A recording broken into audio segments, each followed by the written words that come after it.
নমস্কার। আপনারা নিশ্চয় সুস্থ আছেন, ভালো আছেন। বকেয়া ডিএ আদায়ে ফের সুপ্রিম কোর্টে মামলা।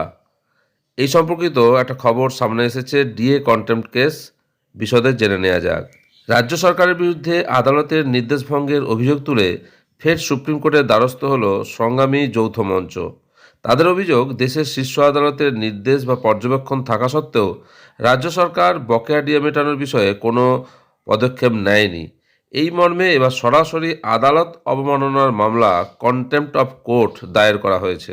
সংগ্রামী যৌথ মঞ্চের দাবি অনুযায়ী সুপ্রিম কোর্টে এর আগের শুনানিতে রাজ্য সরকারকে বকেয়া ডিএর একটা অংশ অবিলম্বে মিটিয়ে দেওয়ার কথা বলা হয়েছিল।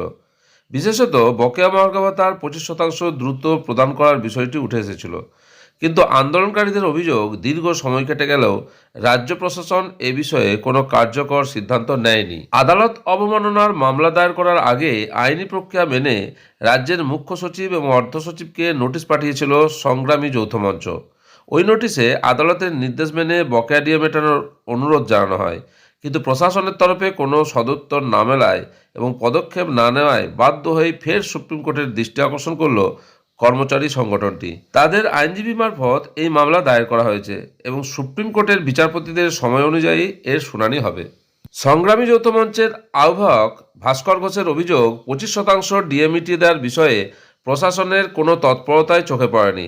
এমনকি 4 সদস্যের কমিটি আলোচনার জন্য বসতে চাইলেও রাজ্যের তরফে সময় দেওয়া হচ্ছে না বলে দাবি করা হয়েছে।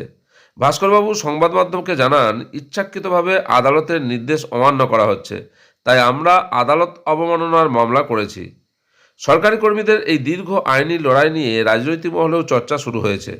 আপাতত সুপ্রিম কোর্টে এই আদালত অবমাননার মামলাটি কবে শুনবে এবং রাজ্য সরকারকে কী নির্দেশ দেয়, সেদিকেই তাকিয়ে রাজ্যের লক্ষ লক্ষ সরকারি কর্মচারী।